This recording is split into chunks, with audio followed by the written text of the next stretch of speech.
आज सुनिए हिंदी साहित्य को समृद्ध बनाने में अपना योगदान देने वाली ऑस्ट्रेलिया से प्रवासी भारतीय लेखिका रेखा राजवंशी जी की लिखी कहानी।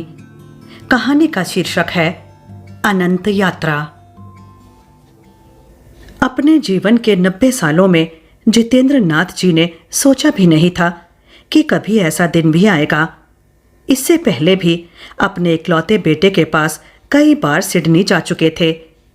जब भी वे पहुंचते तो बेटा बहू बड़े उत्साह से उन्हें लेने एयरपोर्ट आते। घर पहुंचने पर उनके आराम का पूरा ख्याल रखा जाता। पोता पोती दोनों दादू दादू करते आगे पीछे घूमते रहते। सिडनी में बेटे के घर में सारी सुख सुविधाएं थीं। घर में क्लीनर आता, गार्डनर आता, कुक भी आती थी, पर उनकी रोटियां उनकी मॉडर्न बहू ही बनाती थी। 3 महीने में वे बेटे के परिवार के साथ रहने की सारी हसरत पूरी कर लेते थे। बेटा कभी कभी व्हील चेयर में बिठा शॉपिंग मॉल ले जाता, जहां वे अपने पसंद के सब्जी फल खरीद लेते। फिर कॉफ़ी शॉप में बैठ कॉफ़ी और मफ़िन भी खा लेते। इस तरह से उनका मन भी बहल जाता। कभी पोती जिद करके उन्हें बीच पर आइसक्रीम खिलाने ले जाती, कभी पोता उन्हें ड्राइव पर ले जाता। बहू बेटे उन्हें नई से नई फिल्में दिखालाते थे। इस बार भी समय बहुत अच्छा बीत रहा था। खाते पीते, टीवी देखते, हंसी खुशी में वक्त कट रहा था। परंतु अचानक ये क्या हो गया? दुनिया भर को इस कोरोना महामारी ने कैसे घेर लिया, पता ही नहीं चला। पिछले महीने से ये कोरोना वायरस वुहान में फैल चुका था। ऑस्ट्रेलिया में भी चीन से लौटने वाले कुछ लोग इसकी चपेट में आ गए थे। आगे भी वायरस के संक्रमण का डर था। जितेंद्र नाथ जी का वापसी का टिकट 22 मार्च का बुक था। बेटे बहू ने स्थिति देखते हुए अनुरोध किया, पापा और रुक जाइए, अभी जाना ठीक नहीं रहेगा। पर जितेंद्र नाथ और अधिक रुकना नहीं चाहते थे। उन्होंने वापस जाने का मन बना लिया था। बोले, ज़्यादा फिक्र की बात नहीं है, एक दिन में तो दिल्ली पहुंच ही जाऊंगा। फिर वहां सुप्रिया लेने आ ही जाएगी। डॉक्टर बेटी है, मेरा ख्याल भी रख लेगी। तुम लोग चिंता ना करो। जितेंद्र नाथ चीफ इंजीनियर के पोस्ट से रिटायर होकर गाजियाबाद के एक आरामदायक घर में रह रहे थे। 2 बच्चे थे। पत्नी शीला की 7 साल पहले मृत्यु हो गई थी। बेटी डॉक्टर थी जो गाजियाबाद में ही प्रैक्टिस करती थी। वहीं उनका पूरा ख्याल रखती थी। उनका वश चलता तो बेटे को ऑस्ट्रेलिया कभी ना आने देते, परंतु उसकी उन्नति में वे आड़े नहीं आना चाहते थे। सबको अपने सपने पूरे करने का अधिकार है आखिर। 22 तारीख को सुबह जब बेटा उन्हें एयरपोर्ट छोड़ने आया तो बहुत चिंतित था, पर जितेंद्र नाथ जी बोले, इतनी चिंता मत करो, शाम को पहुंच ही जाऊंगा। एयर इंडिया की सीधी फ्लाइट थी। बिजनेस क्लास में आराम से बैठ गए। जागते सोते जाने कब फ्लाइट समय पर शाम 5 बजे दिल्ली पहुंच गई। व्हील चेयर असिस्टेंस समय पर आ गई, पर जब वे बाहर निकले तो सारा माहौल कुछ अजीब सा लगा। चारों तरफ अफरा तफरी मची हुई थी। एयरपोर्ट पर बहुत भीड़ थी। इतनी सिक्योरिटी पहले कभी देखी नहीं थी। हर और लंबी लाइनें थीं। जब वे इमिग्रेशन के काउंटर पर पहुंचे तो पता लगा कि वे घर नहीं जा सकते। सभी यात्रियों को 14 दिन के सोशल आइसोलेशन में रहना होगा। सोशल आइसोलेशन क्यों? ऑस्ट्रेलिया में तो कोरोना वायरस इतना फैला भी नहीं है। उन्होंने अफसर से तर्क करने की कोशिश की, पर कोई कुछ सुनने को तैयार नहीं था। हार कर बेटे को फोन मिलाया, बेटी से बात की। सबने अपनी जान पहचान के ब्यूरोक्रेट्स और राजनीतिज्ञों से संपर्क करने की कोशिश की, पर कुछ हो नहीं पाया।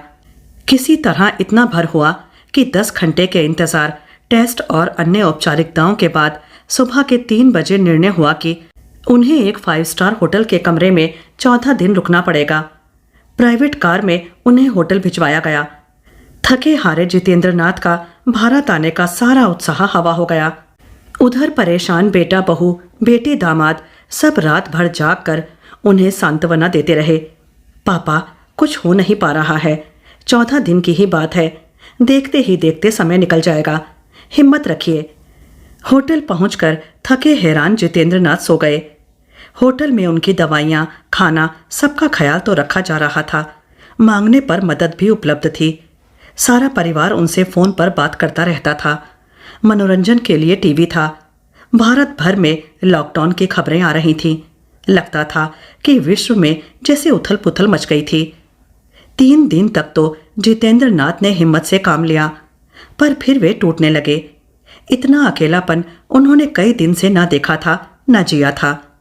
कभी कभी वे ठीक से सो भी ना पाते, रात भर करवटें बदलते रहते। वो भीतर ही भीतर मरने लगे। 90 साल की उम्र में यह दिन भी देखना पड़ेगा, सोचा भी नहीं था। 3,500 रुपये रोज का ये सुविधापूर्ण कमरा काटने लगा। अतीत की गलियों में भटकने लगे। कभी माँ सामने आ जाती, कभी पिता, कभी दोस्त याद आने लगते, तो कभी अफसरी के वह दिन याद आ जाते जब पूरा पूरा दिन वे लोगों से घिरे रहते। कभी गोरी चिट्टी, लाल बिंदी लगाए, रेशमी साड़ी में सजी पत्नी शीला याद आ जाती, जो उनकी पसंद का पूरा ख्याल रखती। अगले हफ्ते तक वे अतीत में जीने लगे। फोन पर लंबी बात करना उन्हें अच्छा ना लगता। कभी कभी वे खुद से ही बातें करने लगते। शीला, जिंदगी भर साथ रहने का वादा किया था ना, मुझे छोड़कर तुम इतना आगे निकल गई। कभी आवाज लगाते, पापा मैं इंजीनियरिंग में सिलेक्ट हो गया, या कभी खुशी से भर जाते और कहते, माँ मैं घर पहुंच रहा हूं, मेरी पसंद का खाना तैयार रखना। मौसम बदल रहा था, हल्का सा जुकाम हो गया। बैठे बैठे दिमाग में आया और बुदबुदाए, कहीं मुझे कोविड तो नहीं हो गया। बेटी बेटा चिंतित रहते। उन्हें जरा सा भी लगता कि जितेंद्र नाथ ठीक नहीं है तो उन्हें देखने के लिए डॉक्टर को भेजने की रिक्वेस्ट करते। किसी तरह अंततः 14 दिन बीत गए। बेटी का फोन आया, पापा मैं कल सुबह ही पहुंच रही हूं, तैयार रहिएगा। जितेंद्र नाथ खुश हुए ऐसा तो नहीं था, पर लगा चलो ये 14 दिन तो कट ही गए। एक हेल्पर की मदद से रात को ही सामान पैक करवाया। सुबह से तैयार होकर बैठ गए। बेटी 7 बजे पहुंचने वाली थी। दवाई खानी थी तो हल्का सा ब्रेकफास्ट कमरे में ही खा लिया। इंतजार में कुछ घंटे ऐसे ही बीत गए। वैसे तो कर्फ्यू के चलते किसी को आने जाने की अनुमति नहीं थी, पर बेटी सुप्रिया डॉक्टर थी तो जितेंद्र नाथ की मेडिकल कंडीशन के चलते फ्रंट लाइन वर्कर की तरह उसे ड्राइव करने की अनुमति मिल गई। जितेंद्र नाथ जी इंतजार में बैठे बैठे हलकान होने लगे। कई बार रिसेप्शन को फोन कर लिया। बेटी को फोन करना नहीं चाहते थे, ड्राइव कर रही होगी। 3 घंटे में सुप्रिया का फोन आया, पापा 12 बजे तक निकलने की अनुमति मिली है तो मैं करीब 2 बजे तक ही पहुंच पाऊंगी, आप चिंता ना करें, प्लीज लंच खा लें। बुझे मन से जितेंद्र नाथ जी टीवी लगाकर लेट गए। आधा दिन तो यहीं निकल जाएगा, सोचकर परेशान हो गए। बेटे से भी फोन पर बात हो गई।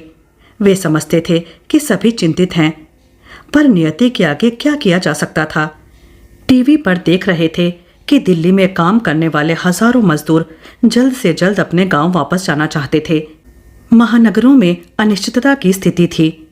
नौकरी पर जा नहीं सकते थे, खाने पीने की सारी दुकानें बंद थीं। पुलिस बाहर निकलने वालों को रोकने का प्रयास कर रही थी।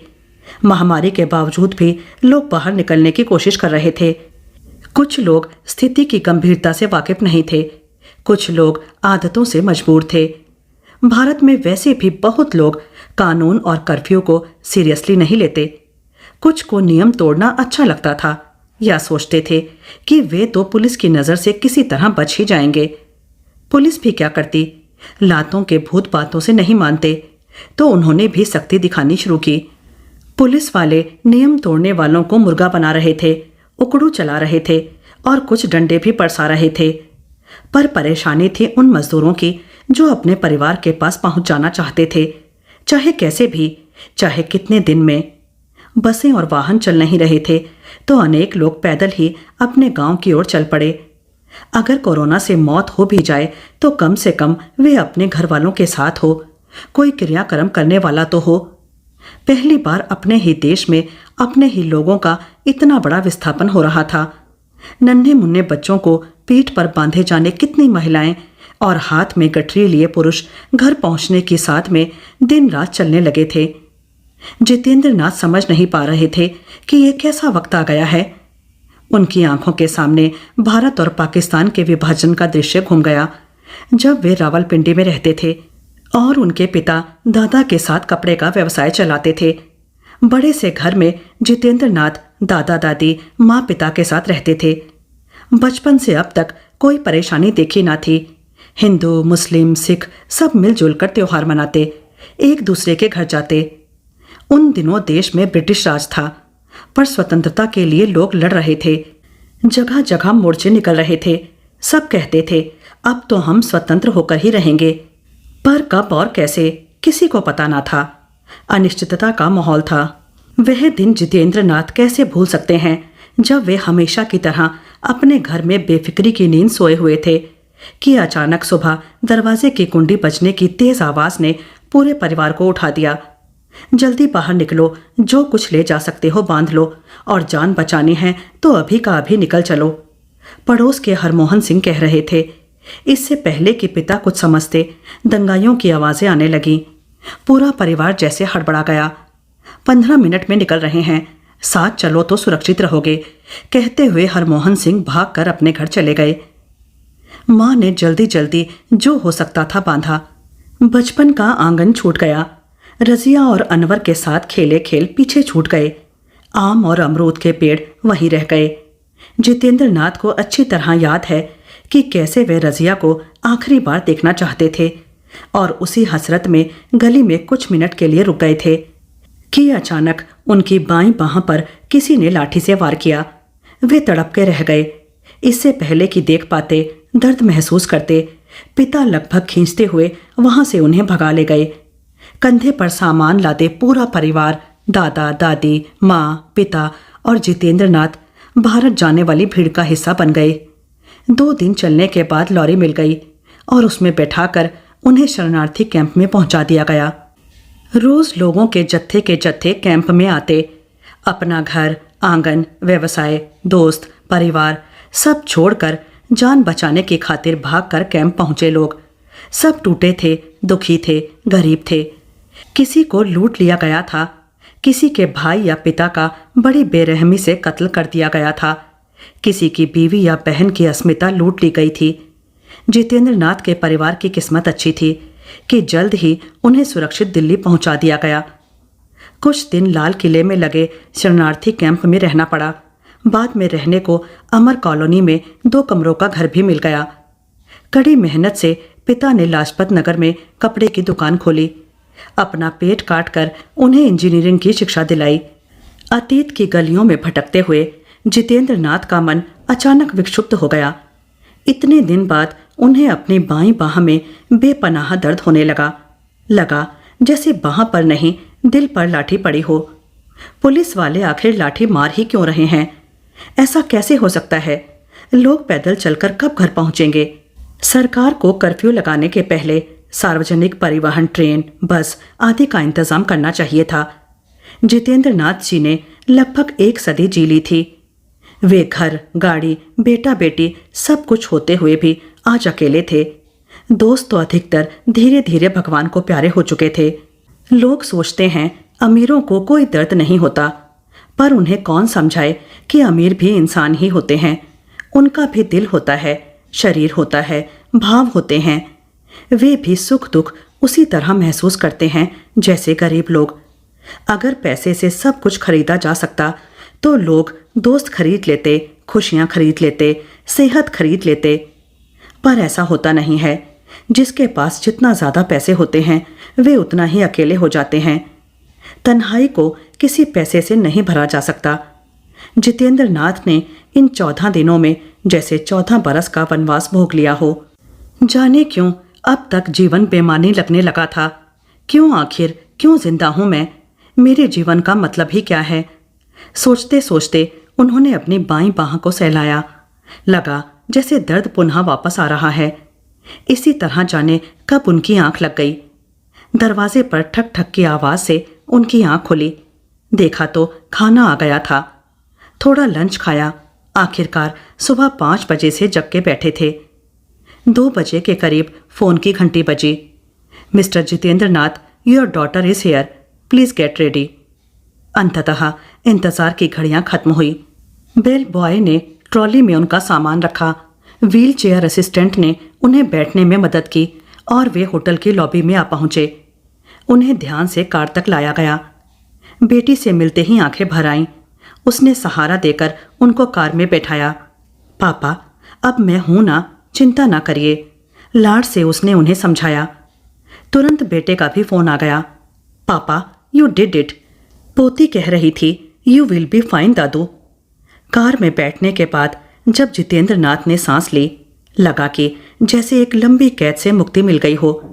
कार की सीट में धंसे हुए सड़क पर लगे पेड़ और नीले आसमान को देखकर आज अरसे बाद उन्हें बहुत अच्छा लगा। औपचारिक बातों के बाद आंखें बंद करके आराम से कार में बैठ गए। 2 घंटे बाद गेट खुलने की आवाज से उनकी आंख खुली। देखा, घर आ गया है। Home sweet home. वॉचमैन ने आकर उन्हें सलाम ठोका। गार्डन में लगे गुलाब और बेले की महक उनकी सांसों में अमृत की तरह भर गई। लॉन में लगी नरम मुलायम हरी घास पर दौड़ने का मन हो आया। उन्हें याद आया कि शीला और उन्होंने बड़े दिल से कोठी बनाई थी और माली की सहायता से शीला ने क्यारियों में एक एक पौधा बड़ी लगन से बोया था। अचानक उन्हें लगा कि शीला उन्हें बुला रही है। देख क्या रहे हैं, अंदर आइए ना। उनके चेहरे पर भी मुस्कुराहट आ गई। गाड़ी पोर्टिको में रुकी। माली, कुक और नौकर ने आकर उन्हें नमस्ते की। उनकी मदद से बेटी ने ध्यान से जितेंद्र नाथ को उतारा। इतनी देर में दरवाजा खोल कर आते पिता की आवाज आई, जीतू आ गया बेटा, ठीक है ना। जितेंद्र नाथ जी को लगा कि वे एक छोटे बच्चे की तरह दौड़कर पिता की गोदी में चढ़ जाएं। बेटी ने अंदर ले जाकर सजे धजे ड्राइंग रूम की आरामदायक कुर्सी पर उन्हें बैठाया तो लगा जैसे मौत और जिंदगी के बीच का फासला तय कर आए हों। और फिर जिंदगी का भरोसा भी क्या, सिर्फ सांस बंद होने और शरीर ठंडा होने के बीच की स्थिति ही तो है मौत। वैसे भी दुनिया भर में हजारों लोग रोज मर रहे हैं इस वायरस से। जिंदगी और मौत पर किसी का नियंत्रण ही नहीं है। कुर्सी पर बैठे तो उनकी नजर फिर मुस्कुराती हुई शीला की फोटो पर पड़ी। उन्हें याद आया कि कभी शीला के चेहरे पर शिकन नहीं देखी। आदमी और औरत में यही फर्क है, थोड़े से कष्ट में ही आदमी परेशान हो जाता है, पर औरत दुनिया भर के गम सीने में दबाए हुए भी ऊपर से मुस्कुराती रहती है। तभी दूसरी तरफ दीवार पर टंगी फोटो में माँ दिखी। मुस्कुराती हुई माँ जैसे उनके पास आई। बेटा, थक गया है ना, आ लेट, चल तेरा सर दबा दूं। और उनके माथे को सहलाने लगी। जितेंद्र नाथ माँ के आंचल में सर रखकर मुस्कुराने लगे और जाने कब उन्हें नींद आ गई। सुप्रिया ने पिता का सर सोफे पर एक तरफ लुढ़कते देखा तो भागी आई। पापा, डैड, आप ठीक हैं ना? देखिए, आपको कुछ नहीं होगा, मैं हूं ना आपके पास, सब ठीक हो जाएगा। कहते हुए उसने उनकी धड़कन टटोलने की कोशिश की, उन्हें हिलाया, CPR देने की कोशिश की, पर जितेंद्र नाथ वहां कहाँ थे। जाने कब वे जिंदगी और मौत के बीच का फासला तय कर चुके थे। बेले और गुलाब की खुशबुओं में भीगे लॉन में लगी नरम हरी घास पर दौड़ते, माँ पिता की उंगली थामे मुस्कुराते हुए जाने कब वे जिंदगी और शरीर की इस कैद से मुक्त एक अनंत यात्रा पर निकल चुके थे। अभी आपने रेखा राजवंशी जी की लिखी कहानी सुनी। आप मुझे आज्ञा दीजिए, फिर आऊंगी एक और कहानी के साथ। धन्यवाद।